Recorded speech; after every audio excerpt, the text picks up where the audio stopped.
Hello everyone, कैसे हैं आप सब। जैसा कि आपने थंबनेल में देखा होगा, आज मैं आपको करवाने वाला हूं बेहतरीन प्रीवियस ईयर क्वेश्चन जो कि लेटेस्ट एग्जाम पैटर्न पे बेस्ड हैं। और आज हम मॉडर्न इंडिया के बेहतरीन क्वेश्चंस करने वाले हैं जो आपके 2022 का जो सीजीएल का एग्जाम हुआ है उसमें पूछे गए हैं।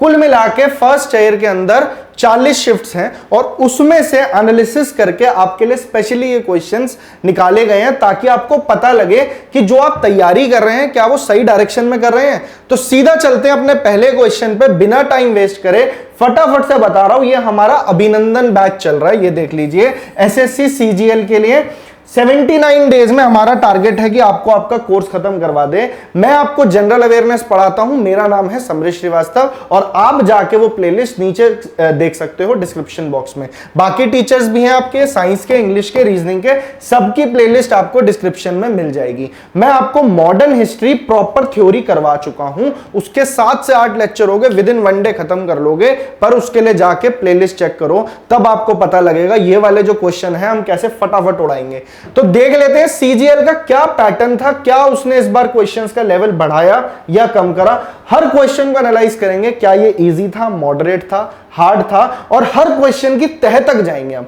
ये हमारा आज का फोकस है। तो पहले आप लगा लेना, क्वेश्चन नंबर 1 है, पूछ रहा है the Hindu college was established in 1791 at dash. Hindu college की स्थापना 1791 में डैश में हुई थी। अब ये हो सकता है हिंदू कॉलेज तो एक दिल्ली वाला भी है और हिंदू कॉलेज एक राजा राममोहन रॉय ने बनाया था, पर हमें ईयर को पकड़ना है। अगर हम इस क्वेश्चन के लेवल ऑफ डिफिकल्टी को देखें तो मैं इसे हार्ड में डालूंगा, ठीक है। ये क्वेश्चन काफी बच्चों को मुश्किल लग सकता है, कईयों को आसान भी लगा होगा, भाई जिसको आता उसके लिए तो इजी है। पर अब इस क्वेश्चन को हम कैसे करें कि हमें ये याद रहे, और अगर आपके आने वाले एग्जाम में इसके इर्द गिर्द से कुछ क्वेश्चन बन गया तो हम उसे कैसे सॉल्व करेंगे। तो इस क्वेश्चन तक पहुंचने के लिए पहले उस टाइम की हिस्ट्री को फटाफट समझ लेते हैं। देखिए उस टाइम पे क्या था, लॉर्ड कॉर्नवालिस हमारे देश के गवर्नर जनरल थे। डिटेल में ये सारी चीजें जाननी है तो मैं ऑलरेडी लेक्चर्स ले चुका हूं, आधे 40 मिनट के, आधे घंटे के ऐसे लेक्चर्स हैं, वो आराम से खत्म कर लोगे मॉडर्न हिस्ट्री। साथ ही मैं पॉलिटी भी करवाता हूं, आपको सब कुछ करा दूंगा। प्लेलिस्ट में पूरी जनरल अवेयरनेस उखाड़ दोगे आप आराम से। तो भाई ये बात हो रही है अभी लॉर्ड कॉर्नवालिस के टाइम की। तो पेपर में अगर उसने ये पूछा है लॉर्ड कॉर्नवालिस के टाइम से, तो इसका क्या मतलब है कि लॉर्ड कॉर्नवालिस से वो और क्वेश्चन भी पूछ सकता है। तो पहले जान लेते हैं, ये वो टाइम था जब इंडिया के अंदर ब्रिटिशर्स की एक्सपेंशन पॉलिसी चल रही थी। प्लासी में हरा चुके थे, बंगाल को बक्सर युद्ध हो चुका था, वॉरेन हेस्टिंग्स भी आया था, और वॉरेन हेस्टिंग्स ने प्रथा शुरू करी थी कि यहाँ के एजुकेशन सिस्टम को थोड़ा सा एक्सप्लोर करा जाए। यहाँ के जो हिंदू टेक्स्ट है, भगवत गीता है या पुराने जो संस्कृत टेक्स्ट है, उसको एक्सप्लोर करा जाए। और वहीं से इंस्पिरेशन ली इन्होंने, और लॉर्ड कॉर्नवालिस का टाइम था ठीक वॉरेन हेस्टिंग्स के बाद। तो पहले हम जान लेते हैं इनका टाइम पीरियड, यहां से क्वेश्चन बन सकता है 1785 से 1793। अगर आपको यह पता है तो आपको यह पता है कि 1791 इनके बीच का टाइम पीरियड था। तो इनके टाइम पे एक जॉनथन डंकन नाम के एक व्यक्ति थे। ये बनारस के उस टाइम के रेजिडेंट थे। रेजिडेंट सिस्टम अभी शुरू होने वाला था सब्सिडरी अलायंस के अंदर। ये सब क्या है डिटेल में मैंने बता रखा, अभी भी हम क्वेश्चन के थ्रू फटाफट जानेंगे। तो भाई इन्होंने एक संस्कृत कॉलेज खोला, जिसे अभी इस क्वेश्चन में बात हो रही है हिंदू कॉलेज की, ये उसी की बात कर रहा है। संस्कृत कॉलेज या हिंदू कॉलेज, संस्कृत टेक्स्ट को और अच्छे से, उस टाइम पे ये लोग हमारे पे ऊपर राज कर रहे हैं तो वो जानना चाहते थे कि हमारे जो टेक्स्ट हैं, इसके अंदर जो मैन्युस्क्रिप्ट्स हैं, उसमें क्या क्या चीजें हैं। तो उसकी रिसर्च के लिए ये संस्कृत कॉलेज की स्थापना होती है। अब उसने पूछा ये कहां पे होती है, तो आपका जवाब होना चाहिए बनारस। बनारस में होती है। मैं मानता हूं लेवल ऑफ क्वेश्चन, इसका जो डिफिकल्टी लेवल है वो थोड़ा सा हाई है, पर अभी हम इसको ऐसे कर लेंगे कि आपको इसके इर्द गिर्द की चीजें भी याद हो जाएं। तो भाई संस्कृत कॉलेज या हिंदू कॉलेज की स्थापना होती है 1791 में। अगली बार हो सकता है ईयर पूछ ले, किसके टाइम पे होती है। तो उस टाइम पे जो गवर्नर जनरल थे वो लॉर्ड कॉर्नवालिस थे। अब लॉर्ड कॉर्नवालिस से कुछ इंपॉर्टेंट फैक्ट्स हैं जो आपको याद रखने हैं। नंबर 1, आपसे पूछेगा पेपर में कि permanent settlement system, permanent settlement या फिर इसको आप कह सकते हो zamindari system of land revenue. Permanent settlement system ये जमींदारी सिस्टम था लैंड के ऊपर जो टैक्स कलेक्ट करने का एक तरीका था और इसी को जमींदारी सिस्टम कहा जाता है, इन्होंने शुरू किया था बंगाल और बिहार के इलाकों में, बंगाल और बिहार के इलाकों में। इसके अंदर बीच में ये एक जमींदार को रखते थे और वो कहते थे जो गरीब किसान है उनको लूट लो बस आप, और हमें क्या करना, अगर आप मान लीजिए 11 हिस्से कलेक्ट करते हो तो उसमें से 10 हिस्से हमें दे देना, एक आप अपने पास रख लेना, ठीक है। तो ब्रिटिशर्स का ये कहना था, इंटरमीडियरीज को रख दिया, यानी कि जो बिचौलिए थे, जमींदारों को बोला कि आप टैक्स कलेक्ट करिए हमारे लिए। तो ये सिस्टम कौन लाया भाई, लॉर्ड कॉर्नवालिस लाया, ठीक है। इसके अलावा और क्या चीज इनके एग्जाम पॉइंट ऑफ व्यू से इंपॉर्टेंट है, इसको मैं रब कर रहा हूं। डिटेल अगर आपको पीडीएफ चाहिए वो भी मैं आपको बता दूंगा कहां से मिलेगी, टेलीग्राम चैनल है हमारा, आपको उसके लिए हमें सपोर्ट करना है, ज्यादा से ज्यादा आप कमेंट सेक्शन में बताइए, आपको पीडीएफ मैं आपको वहीं पे बता दूंगा कहां मिलेगी एग्जैक्टली, ठीक है भाई। तो लॉर्ड कॉर्नवालिस की अभी बात हो रही है, इन्हें father of Indian civil services भी कहा जाता है। सिविल सर्विसेज की शुरुआत कहीं ना कहीं इनके टाइम से हुई थी, हालांकि ओपन कंपटीशन अभी पेपर शुरू नहीं हुआ था, वो 1833 में जाके बात हुई थी। इसके बारे में भी मैंने आपको अपने पिछले लेक्चर्स में बताया हुआ है। Father of Indian civil services, इनके टाइम पे और क्या हुआ था, थर्ड एंग्लो मैसूर वॉर हुई थी टीपू सुल्तान के साथ, ये पेपर में आ जाता है। थर्ड एंग्लो मैसूर वॉर किसके टाइम पे हुई, लॉर्ड कॉर्नवालिस के टाइम पे। ट्रीटी ऑफ श्रीरंगपट्टनम साइन हुई थी इनके टाइम पे, श्रीरंगपट्टनम। तो आप देख सकते हो हमने एक क्वेश्चन से लॉर्ड कॉर्नवालिस का इंपॉर्टेंट उनके टेन्योर में जो जो चीजें घटी वो हमने सारी देख ली, ठीक है। बस आपको इस क्वेश्चन से बताना भाई हिंदू कॉलेज कहां पे स्थापित हुआ, बनारस। कौन था इससे रिलेटेड, जोनाथन डंकन, ये बात आप याद रखोगे। और ये वो टाइम पीरियड था, इससे पहले जैसे वॉरेन हेस्टिंग्स थे, अगर हमें टाइम मिला है तो वॉरेन हेस्टिंग्स के बारे में भी फटाफट जान लेते हैं, है ना। वॉरेन हेस्टिंग्स जो थे, इनके टाइम पे एशियाटिक सोसाइटी ऑफ बंगाल बनी, एशियाटिक सोसाइटी बंगाल की, ठीक है। इसका क्या काम था, इसका काम था जो हमारे मैन्युस्क्रिप्ट्स हैं, जो वेद हैं, पुराण हैं और जो भगवत गीता है, उसको हम इंग्लिश में ट्रांसलेट करें। हम भी तो समझे यहाँ के लोग क्या क्या चीजें, क्योंकि वो अभी हम लोगों को समझ रहे थे, वो अगर उन्हें हमारे ऊपर राज करना है, इंडिया पे राज करना है, तो उन्हें ये सारी नॉलेज होनी चाहिए कि यहाँ के जो कल्चर है, यहाँ की हिस्ट्री है वो कैसी है। तभी तो उन्होंने फिर धीरे धीरे हमारी हिस्ट्री को दबाया।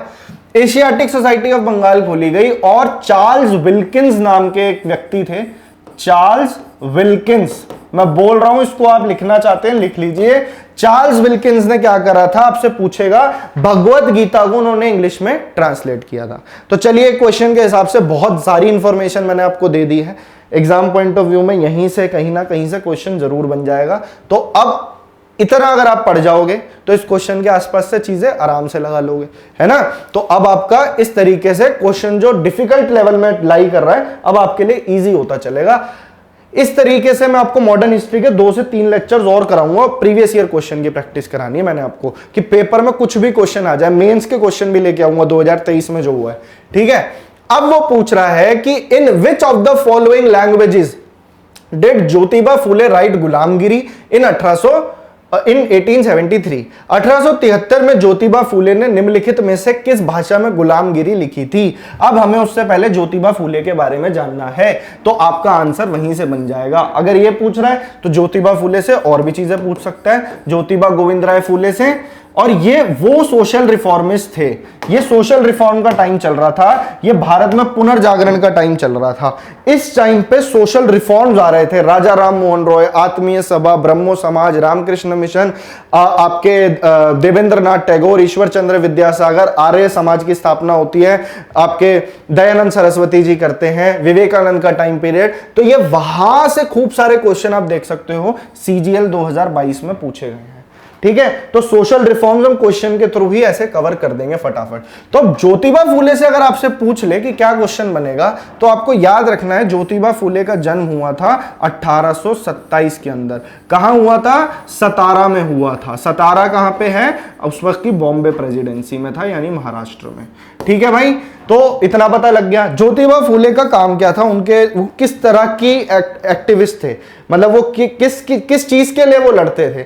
तो सबसे पहली चीज वो वुमेन एम्पावरमेंट, यानी कि वुमेन एजुकेशन के लिए इन्होंने फाइट करी, वुमेन एजुकेशन के लिए, ठीक है। उसके अलावा इनका पूरा ध्यान था कि कास्ट सिस्टम को खत्म किया जाए, कास्ट सिस्टम के खिलाफ इनकी बहुत स्ट्रॉन्ग व्यूज थे, अनटचेबिलिटी के खिलाफ थे, ठीक है, छुआछूत के खिलाफ थे, अनटचेबिलिटी, ये चीज इनका ध्यान रखना। तो आपसे पूछ सकता है इनके क्या क्या गोल्स थे, ये सारी चीजें।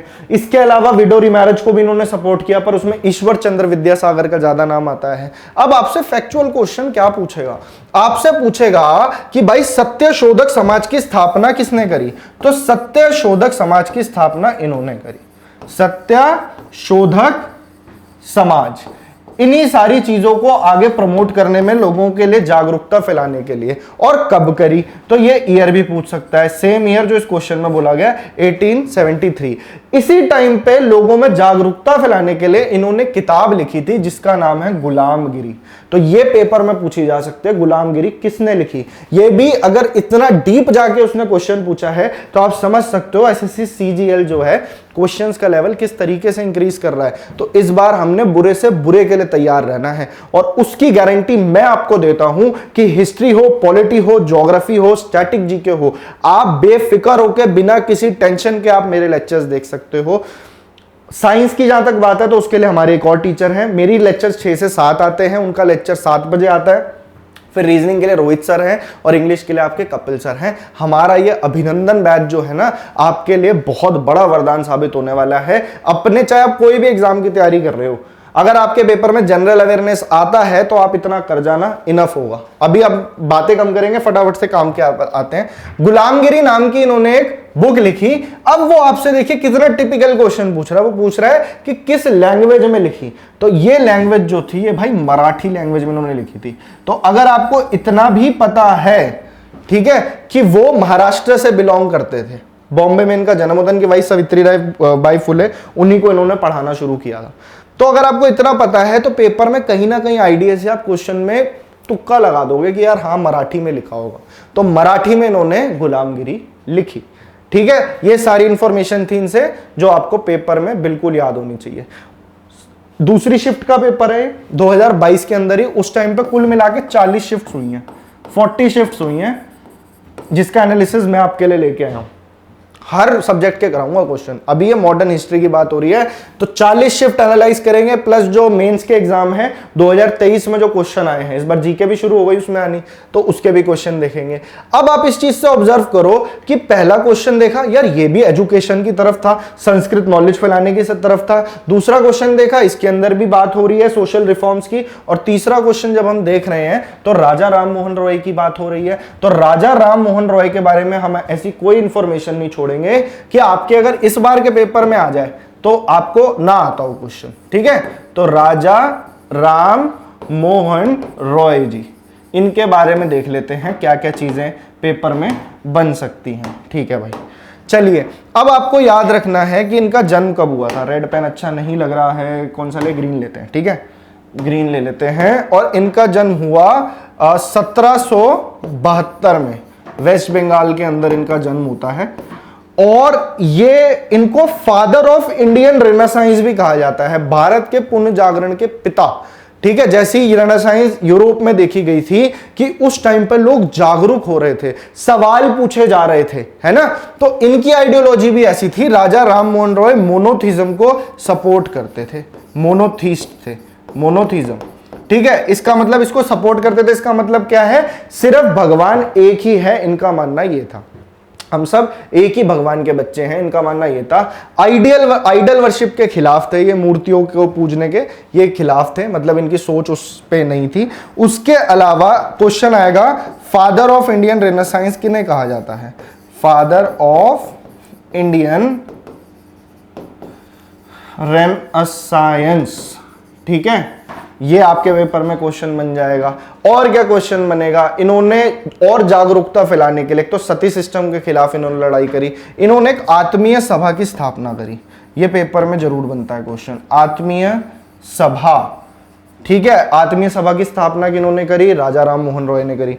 और किस चीज की स्थापना करी, इन्होंने ब्रह्मो सभा की स्थापना करी, जो इस क्वेश्चन का आंसर अभी होने वाला है। ब्रह्मो सभा की स्थापना करी। क्वेश्चन पूछेगा कब करी, तो 1828 में करी, 1828 में करी। और 1830 के अंदर इसका नाम बदल के हो गया ब्रह्मो समाज। 1830 में। तो आपके क्वेश्चन का आंसर हो जाएगा ब्रह्मो समाज। क्वेश्चन था राजा राममोहन रॉय ने एक सुधार संघ की स्थापना की जिसे ब्रह्मो सभा के नाम से जाना जाता है, जिसे बाद में डैश के नाम से जाना जाने लगा, यानी ब्रह्मो सभा के नाम से उसे ब्रह्मो समाज के नाम से उसे जाना जाने लगा। ठीक है, तो ये सारी चीजें हैं। इसके अलावा और क्या पेपर में क्वेश्चन बन सकता है राजा राममोहन रॉय से? तो एक क्वेश्चन और आप ध्यान रख सकते हो, इनकी एक किताब है अ गिफ्ट टू, गिफ्ट हो जाएगा इधर, इसको रब कर देते हैं, एक second, a gift to monotheist. इनके आइडियोलॉजी को सपोर्ट करता था ये। उसके अलावा इनकी एक वीकली न्यूज़पेपर आती थी, पेपर में पूछ लेता बंगाली भाषा में, जिसका नाम था संवाद कॉमेडी। ठीक है, ये अब प्रोनाउंसिएशन मैं नहीं कह सकता पर स्पेलिंग यही है इसकी, संवाद कॉमेडी। ठीक है, इस नाम की इनकी एक वीकली न्यूज़पेपर आती थी जो कि आपके एसएससी को काफी पसंद है और आपसे पहले भी ये क्वेश्चन बना हुआ है। और क्या क्वेश्चन आ जाएगा इनके इनसे रिलेटेड? इन्होंने सती प्रथा, सती सिस्टम के खिलाफ थे और सती सिस्टम के खिलाफ इतना थे कि इन्होंने उस लेवल पे प्रोटेस्ट करा कि अंग्रेजी हुकूमत को सुनना पड़ा। और उस टाइम पे थे जो देश के हमारे गवर्नर जनरल थे, लॉर्ड विलियम बेंटिक, और इन्होंने सती प्रथा पे रोक लगा दी। कौन से सन में लगाई? तो ये बात हो रही है 1829 की। ठीक है, ये बातें भी मैंने आपको प्रीवियस ईयर जो मैंने आपको लेक्चर्स करवाए हैं उसमें प्रॉपर थ्योरी मैंने आपको समझाई है। तो ब्रह्मो समाज इसका आंसर था। और राजा राममोहन रॉय से कुछ भी आ जाए पेपर में अब आप खुशी खुशी लगा दोगे। ठीक है, इस तरीके से हमें पढ़ना है। हर क्वेश्चन पे ऐसी ग्रिप बनानी है कि क्वेश्चन एसएससी कहीं से बाहर ना दे पाए। समझे? हमारा फोकस ये है आपको ज्यादा से ज्यादा चीजें उस डायरेक्शन में पढ़ा दें जहां से क्वेश्चन वाक्य में बनेगा। अब देख लेते, देखिए ये आसान क्वेश्चन की कैटेगरी में है और ये भी आसान क्वेश्चन था। ये मॉडरेट लेवल का आप इसे कह सकते हैं। क्वेश्चन का लेवल भी तो पता होना चाहिए ना, ये मॉडरेट लेवल का कह सकते हैं। अब आप सब क्वेश्चन को इजी बोलोगे जैसे आप क्लास खत्म कर लोगे। तो ऑल इंडिया मुस्लिम लीग की बात हो रही है। अगर आपने मेरे फ्रीडम स्ट्रगल के लेक्चर याद कर रखे हैं तो आप भाग के इसका आंसर लगाओगे। अगर आपने मेरे फ्रीडम स्ट्रगल के लेक्चर देखे हैं, मैंने आपको पीछे बहुत सारे लेक्चर कराए हैं, freedom struggle 1, freedom struggle part 2, role of Bhagat Singh, Mahatma Gandhi और देश की आजादी तक कैसे पहुंचे, वो सारी कहानी बता रखी है। ऑल इंडिया मुस्लिम लीग की अगर मैं बात करूं, कह रहा है ऑल इंडिया मुस्लिम लीग वो एस्टैब्लिश्ड इन 1906 एट, कहां पे बनी? ऑल इंडिया मुस्लिम लीग की स्थापना 1906 में डैश में हुई थी। तो बहुत आसान सवाल है, अगर आपको थोड़ा बहुत भी ज्ञान है हिस्ट्री का तो आप बता देंगे कि भाई 1906 ये वो टाइम था जब देश में बाइकॉट और स्वदेशी मूवमेंट पीक पे चल रहा था। ब्रिटिशर्स ने सोचा कि इन लोगों को बांटने के लिए एक मुस्लिम लीग की स्थापना और कर देते हैं ताकि हिंदू और मुस्लिम बट जाए। ठीक है, तो उन्होंने मुस्लिम लीग की स्थापना करवाई पीछे। ठीक है, और ये कब हुई? 1906 में हुई ऑल इंडिया मुस्लिम लीग की स्थापना। और इनकी स्थापना हुई तो पहली मीटिंग होती है इनकी ढाका में। ढाका, आंसर ए हो जाएगा, ढाका में हुई। और इनके फाउंडर आपसे पूछता है तो फाउंडर के नाम याद रखेंगे आप, नवाब सलीम-उल्लाह एंड आगा खान, ये दो नाम याद रखोगे। इनकी मेन डिमांड क्या थी? मुस्लिम्स के लिए ये अपने चीजें मांगते रहते थे कि माइनॉरिटीज हैं मुस्लिम्स और आप इनके अंग्रेजों के खिलाफ बोलते रहते थे कि हमें ये चीजें चाहिए। तो अंग्रेजों ने कहा ठीक है, आप अलग होकर अपनी डिमांड्स को आगे रखिए और हम आगे इसी को यूज करके डिवाइड एंड रूल की पॉलिसी चलाएंगे। तो इन्होंने डिमांड रखी थी सेपरेट इलेक्टोरेट्स की। इसके बारे में भी मैंने आपको अच्छे से बताया है, कम्युनल रिप्रेजेंटेशन इलेक्टोरेट्स की। ठीक है, कम्युनल रिप्रेजेंटेशन, सांप्रदायिक प्रतिनिधित्व। और 1909 की जो मॉर्ले मिंटो रिफॉर्म्स आए थे, 1909 मॉर्ले मिंटो रिफॉर्म्स, पेपर में पूछता है कौन से रिफॉर्म्स के अंदर। मॉर्ले उस टाइम का सेक्रेटरी ऑफ स्टेट था, मिंटो उस टाइम का वॉइस रॉय था, और इसके नाम पे एक रिफॉर्म्स आए थे 1909 में। उस वक्त क्वेश्चन आपसे पूछेगा कि ऐसे कौन से एक्ट थे जिसके अंदर सेपरेट इलेक्टोरेट फॉर मुस्लिम्स की डिमांड मान ली गई थी, यानी एक मुस्लिम बहुमत इलाके से एक मुस्लिम ही इलेक्शन के लिए खड़े होंगे और उनको वोट भी सिर्फ मुस्लिम कम्युनिटी के लोग ही डाल सकते हैं। तो ये बात 1906 की मांग से शुरू होती है और 1909 में दिखती है। मेन क्वेश्चन का आंसर ढाका। और अगर आपसे पूछ ले ऑल इंडिया मुस्लिम लीग का हेडक्वार्टर कहाँ है, तो आप कहोगे अरे तो ढाका है। ढाका नहीं है भाई, लखनऊ है। लखनऊ में इनका हेडक्वार्टर था। ठीक है, तो ये याद रखना, मीटिंग ढाका हो रही है पर हेडक्वार्टर लखनऊ में। हाँ जी, तो who was the Mughal emperor, हम देखिए एक एक क्वेश्चन के थ्रू 10-10, 15-15 क्वेश्चन कम से कम मैं आपके करवा दूंगा, तो चीजों को आराम आराम से चलाना है। ठीक है, who was the Mughal emperor when a massive rebellion against British rule broke out in 1857। Mughal सम्राट कौन था जब 1857 में ब्रिटिश शासन के खिलाफ एक विशाल विद्रोह छिड़ गया था। यह बात कर रहा है रिवॉल्ट ऑफ 1857।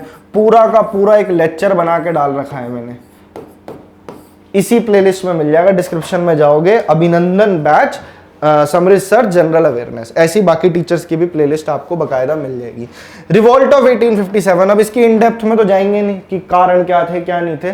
इस क्वेश्चन से रिलेटेड कुछ चीजें और क्या आपको याद हो सकता है जल्द से जल्द वो बता देता हूं।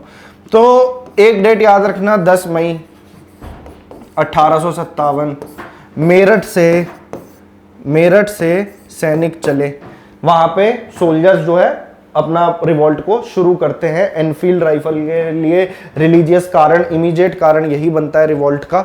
और first war of Indian independence ने किसने कहा था, तो वो थे वीडी सावरकर। ठीक है, तो वो भी एक क्वेश्चन बनता है। तो मेरठ से ये लोग चले, ये लोग आए दिल्ली, लोग बहुत सारे इनसे जुड़ चुके थे। अब दिल्ली में बैठे थे मुगल बादशाह, उस वक्त के मुगल बादशाह थे बहादुर शाह जफर।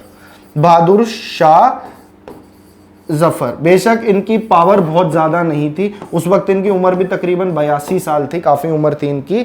तो इनको आके उस रिवॉल्ट का लीडर बना दिया जाता है, क्योंकि एक छत तो चाहिए ना अपने आप को रिकॉग्निशन देने के लिए। तो उस वक्त भी मुगल एम्परर का नाम था, तो बहादुर शाह जफर को लीडर बनाया जाता है। बहादुर शाह जफर दिल्ली में होते हैं और दिल्ली में आके इनको लीडर बनाते हैं, तो आपका आंसर हो जाएगा बहादुर शाह जफर। बहादुर शाह जफर ने कमान सौंपी बख्त खान को दिल्ली से, बख्त खान। चलिए अब आपको बता रहा हूं तो एक आधी फैक्ट्स और बता देता हूं कि पेपर में कहीं ना कहीं इससे क्वेश्चन ना आ जाए। तो बख्त खान ने कहां से कमान संभाली, दिल्ली से।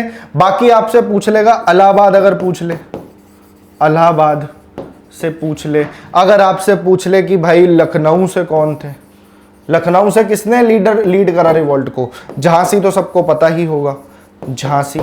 एक आपसे पूछ लेगा कानपुर से कौन थे, क्योंकि यही सारे हॉट स्पॉट्स थे रिवॉल्ट के।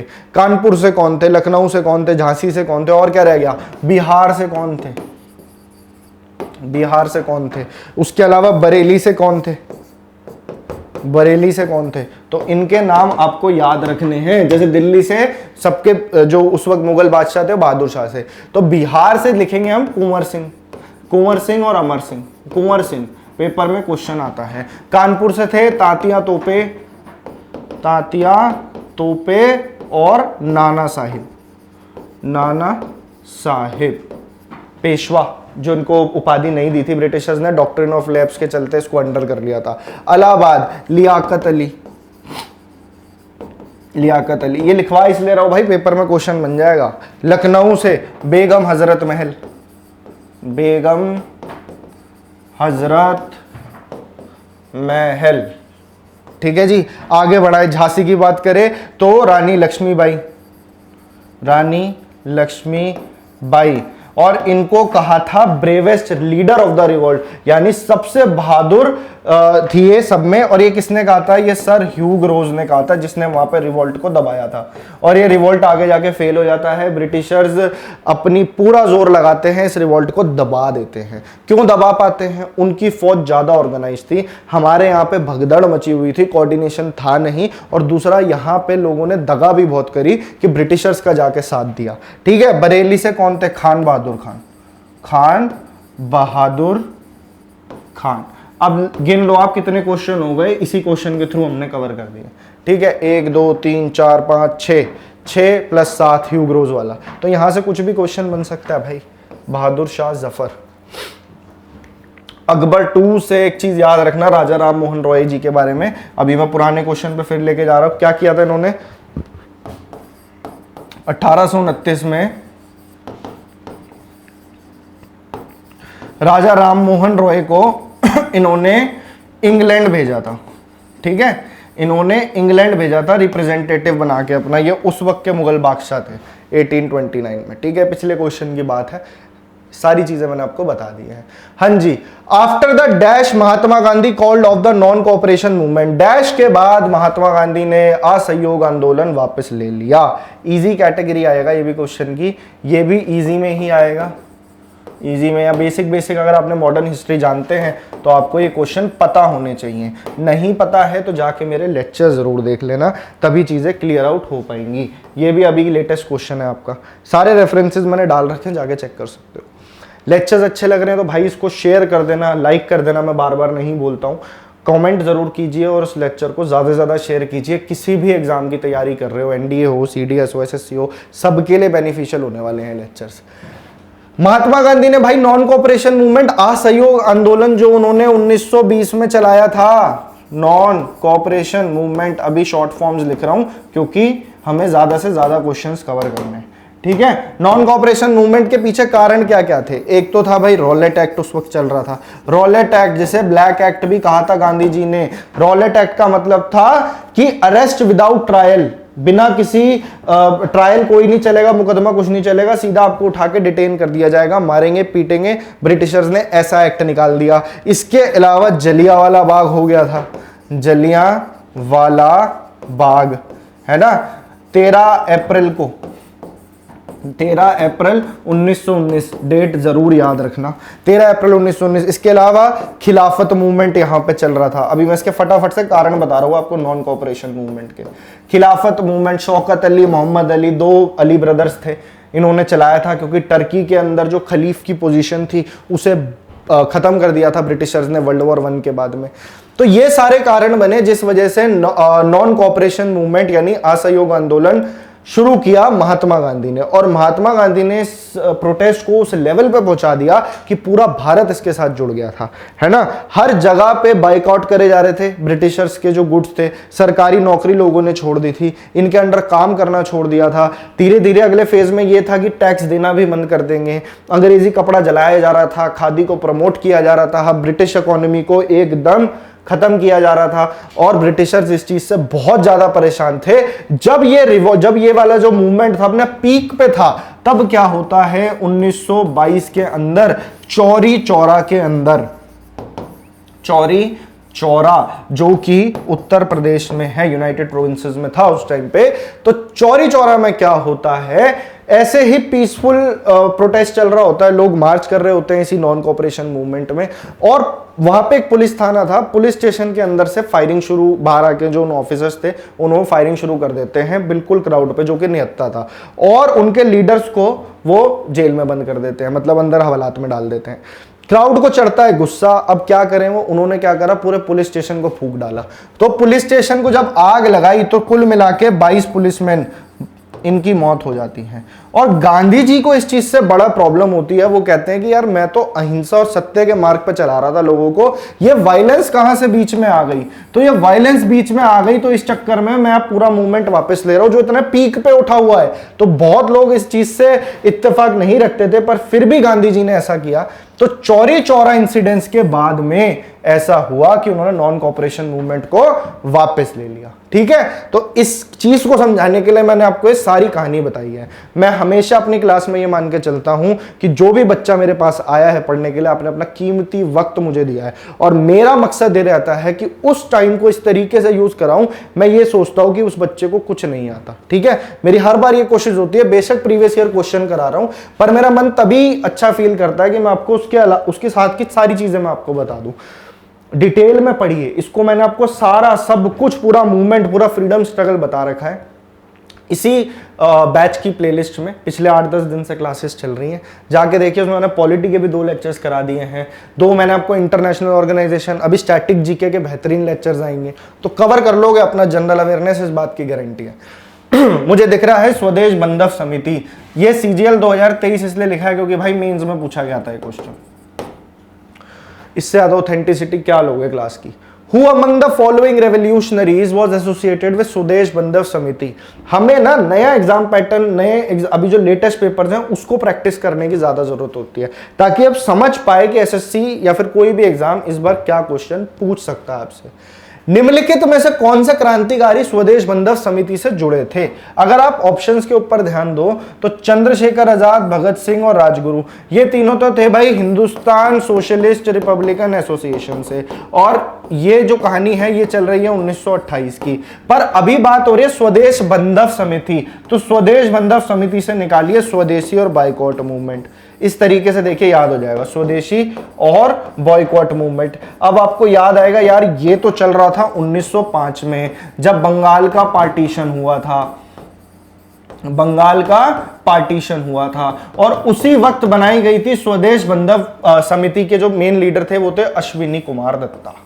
इनका काम था कि अंग्रेजी गुड्स को बाइकॉट हमने करना है, स्वदेशी को प्रमोट करना है। स्वदेश बंधव समिति, one of the revolutionary organisations, स्वदेश बंधव समिति। तो इस तरीके से याद करना। इन तीनों के बारे में बेहतरीन लेक्चर आपको मिल जाएगा, role of Bhagat Singh and Mahatma Gandhi in freedom struggle. मेरा लेक्चर है, जाके जरूर देखिए, प्लेलिस्ट में ये सारे। चलिए आ गया, ये इनसे रिलेटेड क्वेश्चन एक आ गया, करते हैं इसको। विच of the following revolutionary groups members assassinated assistant superintendent of police John Saunders in 1927? CGL 2022 का क्वेश्चन है, बड़ी इंटरेस्टिंग कहानी है इसकी, देखते हैं। 1927 में निम्नलिखित में से किस क्रांतिकारी समूह के सदस्यों ने सहायक पुलिस अध्यक्ष जॉन सॉन्डर्स की हत्या कर दी थी? ठीक है भाई, अब जॉन सॉन्डर्स की क्या कहानी है उससे पहले बात कर लेते हैं इस क्वेश्चन का आंसर क्या है। तो इस क्वेश्चन का आंसर है हिंदुस्तान रिपब्लिकन एसोसिएशन। अब हम एचआरए की हिस्ट्री थोड़ी सी जानते हैं फटाफट से, अब उससे ही आपको इस क्वेश्चन का आंसर पता लग जाएगा। देखिए एचआरए की स्थापना कब होती है? 1924 में होती है। कहां होती है? कानपुर में होती है। अभी फटाफट फैक्ट्स में इसलिए करा रहा हूं क्योंकि क्वेश्चंस, नंबर ऑफ क्वेश्चंस ज्यादा है, जल्दी खत्म हो जाएगी, ज्यादा लंबी क्लास नहीं है। जो क्वेश्चंस रह गए हैं वो अगली क्लास में, 1 2 3 क्लासेस और आएंगी जिसमें मॉडर्न हिस्ट्री के लेटेस्ट पीवाईक्यूज में सारे खत्म करवा दूंगा आपको, और बढ़िया कॉन्फिडेंस आ जाएगा आपको। ये सारी चीजें पर याद रखनी है आपको। तो किस किसने फाउंड करा था ये वाली ऑर्गेनाइजेशन? एक रेवोल्यूशनरी ऑर्गेनाइजेशन थी, वो युवा जो चोट खाए हुए थे नॉन कॉपरेशन मूवमेंट की। वो लोग चाहते थे कि देश आजाद हो जाए, गांधी जी के मार्ग पे सब चल रहे थे, पर उन्हें मिला क्या? गांधी जी ने रिवोल्ट जो मूवमेंट था वो वापस ले लिया। तो इन्होंने कहा कि ऐसे काम नहीं चलेगा, ब्रिटिशर से लड़के ही आजादी लेनी पड़ेगी। तो इसके फाउंडर थे राम प्रसाद बिस्मिल और साथ में सचिंद्र नाथ सान्याल। सचिंद्र नाथ सान्याल हिंदुस्तान रिपब्लिकन एसोसिएशन के। ठीक है, वैसे इस क्वेश्चन, ये सीजीएल में है क्वेश्चन, इधर सोशलिस्ट वर्ड होना चाहिए था तब इस क्वेश्चन का आंसर ठीक होता। कैसे अभी बताऊंगा। फिर इन्होंने 1925 के अंदर काकोरी कॉन्स्पिरेसी केस हो जाता है। अंग्रेज फिरंगियों का पैसा जा रहा था, काकोरी कॉन्स्पिरेसी। ठीक है, क्या होता है? काकोरी एक्सप्रेस के अंदर फिरंगियों का पैसा जा रहा होता है जो कि इन क्रांतिकारियों को लूटना होता है ताकि ये हथियार खरीद सके। इस चीज में कामयाब रहते हैं, पर फिर भी ब्रिटिशर्स को कहीं ना कहीं से खबर मिल जाती है इनकी, तो खूब सारी गिरफ्तारियां होती है, टॉर्चर होता है, कई लोगों को लाइफ टाइम इम्प्रिजनमेंट दे दी जाती है, कईयों को 10 साल की सजा और 4 लोगों को मौत की सजा दे दी जाती है। राम प्रसाद बिस्मिल, अशफाक उल्लाह खान, रोशन लहरी और राजेंद्र लहरी और रोशन सिंह। ठीक है, 4 लोगों को मौत की सजा हो जाती है। आगे जाके भगत सिंह, सुखदेव, राजगुरु जैसे जो युवा थे ये इस ऑर्गेनाइजेशन से जुड़ते हैं और 1928 के अंदर इसका नाम हिंदुस्तान सोशलिस्ट रिपब्लिकन एसोसिएशन रख देते हैं। 1927 के अंदर यहां पे साइमन कमीशन आया था। ये सारी चीजें मैं लिंक करवा रहा हूं आपको ताकि आपको एक क्वेश्चन का आंसर मिल जाए कहीं ना कहीं से। तो साइमन कमीशन इंडिया आता है। साइमन कमीशन के साथ क्या प्रॉब्लम होती है कि इसके अंदर 7 मेंबर अंग्रेज होते हैं, 7 जो हैं इंग्लिशमैन होते हैं। ठीक है, इनके जो चेयरमैन होते हैं उनका नाम होता है जॉन साइमन। इनका काम होता है भारत के लिए आने वाले टाइम में नए कानून बनाना, नए रिफॉर्म्स बनाना। यहां पे इन लोगों को ये प्रॉब्लम होती है, जो बड़े बड़े लीडर्स थे वो कहते हैं कि इसके अंदर 7 तो तुमने अंग्रेज ले लिए, इंडियन इसमें एक भी नहीं है, इंडियन इसमें एक भी नहीं है। इस वजह से इतने बड़े लेवल पे प्रोटेस्ट होता है, काले झंडों से इनका स्वागत होता है, साइमन गो बैक के नारे लगाए जाते हैं लाहौर में। और जो लाला लाजपत राय यानी कि जो हमारे एक्सट्रीमिस्ट नेता थे, पंजाब केसरी लाला लाजपत राय, इनके सर पे लाठियों की बौछार कर देता है। कौन? जेम्स स्कॉट नाम का एक पुलिस अधिकारी। ब्रिटिशर था, ये आदेश देता है, इनके सर पे लाठियां लगती हैं, इनकी डेथ हो जाती है। इनकी मौत का बदला लेने के लिए भगत सिंह, राजगुरु और चंद्रशेखर आजाद प्लान करते हैं कि हम जाएंगे और इस फिरंगी को गोली मार देंगे, पर मिस्टेकन आइडेंटिटी की वजह से गोली लग जाती है जॉन सॉन्डर्स को। तो ये सारी कहानी थी, जॉन सॉन्डर्स को गोली लग जाती है। तो वही पूछ रहा है इसके पीछे कौन सी एसोसिएशन थी, तो हिंदुस्तान रिपब्लिकन एसोसिएशन। ठीक है, मजा आ रहा है पढ़ने में। ऐसे ही हम सारी चीजों को कवर करेंगे और आप देखना धीरे धीरे आप हर क्वेश्चन को इस तरीके से देखिए। जो ये वनडे एग्जाम्स होते हैं ना, एसएससी हो गया और इस तरह के सीएचएसएल हो गया, एमटीएस हो गया, एसएससी के जितने पेपर है, रेलवे के जितने पेपर है, इसमें आपको सब कुछ पढ़ने की जरूरत नहीं है। इसके अंदर सिर्फ वो पढ़ने की जरूरत है जिसके चांस ज्यादा पेपर में पूछे जाने के। तो थोड़ी बहुत तो थ्योरी पढ़ लो, पर ज्यादातर क्वेश्चन के टच में रहो। जितने ज्यादा क्वेश्चन प्रैक्टिस करोगे, 10,000 क्वेश्चन मान लो आपने जनरल अवेयरनेस के आंख के नीचे से निकाल लिए, सवाल ही पैदा नहीं होता कि आप 25 में से 15 कम से कम सवाल आप सही करके आओगे, इस बात की गारंटी है। तो हमारा काम है एक क्वेश्चन से 10-15 चीजें दिमाग में बिठा लेना। अब बात हो रही है, टाइम थोड़ा सा कम है आज की क्लास के लिए, तो अब मैं क्या करूंगा, 1-2 क्वेश्चन और होंगे, फिर उसके बाद में नेक्स्ट क्लास होगी। रोज हो रही है क्लास, शाम को 6 बजे आ जाया करो। ये मत देखो कि रिकॉर्डेड लेक्चर है उसको हम बाद में देख लेंगे, 6 बजे आ जाओ रोज का, ताकि आपका रूटीन बना रहे, क्योंकि क्लासेस तो बढ़ती चली जाएंगी, आगे जाके कैसे कवर करोगे सारी चीज, है ना। अभी ऑलरेडी 10-12 क्लासेस आ चुकी हैं हर सब्जेक्ट की, मेरी प्लेलिस्ट जाके देखोगे उसमें भी आपको 12-13 क्लासेस मिल जाएंगी। अब बात कर रहा है after the battle of dash in 1757 British achieved political power in India. 1757 में डैश की लड़ाई के बाद अंग्रेजों ने भारत में राजनीतिक सत्ता हासिल करी। ये सीएचएसएल 2019 का क्वेश्चन है, तो ऐसा नहीं सिर्फ सीजीएल का क्वेश्चन कराऊंगा, अभी सीएचएसएल जो लेटेस्ट हुआ है 2023 में भी, उसके भी क्वेश्चन मैं आपको लेके आने वाला हूं, टेंशन मत लेना। ये बहुत इंपॉर्टेंट सवाल है, एसएससी का one of the favourite question है और हिस्ट्री के पॉइंट ऑफ व्यू से भी बहुत इंपॉर्टेंट है। बात हो रही है बैटल ऑफ प्लासी की, ये भी पूरी क्लास में आपकी ले चुका हूं, बैटल ऑफ प्लासी और बैटल ऑफ बक्सर, बंगाल के ऊपर ब्रिटिश कंट्रोल, दूसरी ही क्लास थी मेरी, जाके देखिए। तो बैटल ऑफ प्लासी में क्या होता है, जो बंगाल में है प्लासी, उन वहां के नवाब थे कौन, सिराजुद्दौला। सिराजुद्दौला ये अंग्रेजों से परेशान हो चुके थे, दस्तक पासिस का ये गलत उपयोग कर रहे थे, नाक में दम कर रखा था, सारा ट्रेड खा गए थे वहां का, और उनके बंगाल के अंदर ही दूसरी पार्टी से लड़ रहे थे, कभी फ्रेंच से लड़ रहे हैं, कभी किसी से लड़ रहे हैं, ये तंग आ गए थे। इन्होंने कहा था इनसे बदला लेना पड़ेगा, तो इन्होंने कहा इनको खदेड़ो, और फिर बीच में कहीं ब्लैक होल ट्रेजेडी हो जाती है 1756 में। रॉबर्ट क्लाइव दूसरी तरफ से होता है, वो कलकत्ता को दोबारा एक्वायर कर लेता है, पर सिराजुद्दौला कहता है अब इनसे लड़ना पड़ेगा। तो इनकी लड़ाई होती है रॉबर्ट क्लाइव यानी ब्रिटिश ईस्ट इंडिया कंपनी के रॉबर्ट क्लाइव से। तो ये पार्टीज याद रखना, इन दोनों के बीच में युद्ध होता है, और इस युद्ध के बाद बंगाल पे पूरा कंट्रोल आ जाता है ब्रिटिशर्स का, इसलिए ये बहुत इंपॉर्टेंट लड़ाई है। इसके बाद ही ब्रिटिश एम्पायर डबल स्पीड से स्ट्रांग हो गया था। तो रॉबर्ट क्लाइव से इनकी लड़ाई होती है सिराजुद्दौला की, कब होती है, 23 जून की बात हो रही है, 23 जून 1757। अब ये इतनी बुरी तरीके से हारते लड़ाई में, कहते हैं शॉर्टेस्ट लिव्ड बैटल थी ये। पर ये क्यों हरा पाते हैं, क्योंकि ये इनके इंपॉर्टेंट ऑफिसर्स को, इनके इंपॉर्टेंट मंत्रियों को अंदर से ही तोड़ लेते हैं, जिसमें सबसे ऊपर नाम आता है दगाबाज मीर जाफर का, मीर जाफर। ठीक है, इसके अलावा जगत सेठ जो वहां के सबसे बड़े बैंकर थे, इसके अलावा और भी थे, पर ये 2 ध्यान रखना, मीर जाफर, जगत सेठ, खदीम खान थे, अमी चंद थे।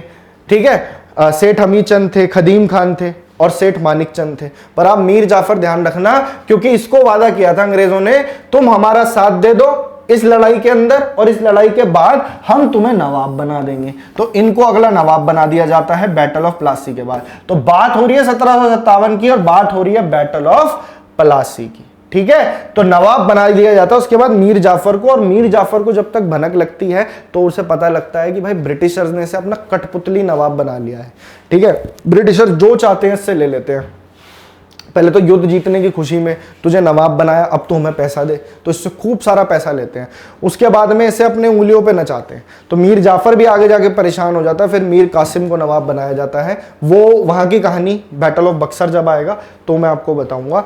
तो आज की क्लास इतनी ही रखते हैं, क्योंकि मैं भी जानता हूँ कि आपको भी और भी चीज़ें जो है प्रैक्टिस करनी है। रेगुलर क्लासेज आएंगी, क्योंकि कई बार क्या होता है लंबी क्लासेज हो जाती हैं तो बच्चे जो हैं वो अब क्या अटेंशन स्पैन बहुत ज़रूरी है, ज़्यादा देर तक आपको बैठना है। यहाँ पे मॉक टेस्ट भी चलेंगे, आपकी रिवीजन भी होती रहेगी, पेपर के लिए पढ़ते रहिए। जनरल अवेयरनेस के लिए मैं आपके साथ हूँ। समृद्ध श्रीवास्तव मेरा नाम है। उसके अलावा आपको साइंस पढ़ाते हैं अभिषेक सर, इंग्लिश पढ़ाते हैं कपिल सर, और आपको रीजनिंग पढ़ाते हैं रोहित सर। 1 मिनट और रुकना, बस 1 सेकेंड। अगली क्लास में ज़रूर मिलना, और कल आ जाएगी नेक्स्ट क्लास। ये हमारे सारे मेंटर्स हैं, ठीक है। और इसके अलावा ये है अभिनंदन बैच 2023, और इस बार का सिर्फ CGL ही नहीं, इस सीरीज को देख लो, जो एग्जाम आपके सामने पड़ेगा उसे आप पटक दोगे, ठीक है जी। तो थैंक यू सो मच। और PDF वगैरह के लिए नीचे कमेंट सेक्शन में बताइए, फिर मैं आपको बताता हूँ। और पुराने लेक्चर्स देखो जाके, पूरी की पूरी प्लेलिस्ट दे रखी है, वहाँ पे पुराने लेक्चर्स को देखिए और शेयर कीजिए। चलिए मिलता हूँ मैं आपसे आपकी नेक्स्ट क्लास में। Till then take care and thank you so much.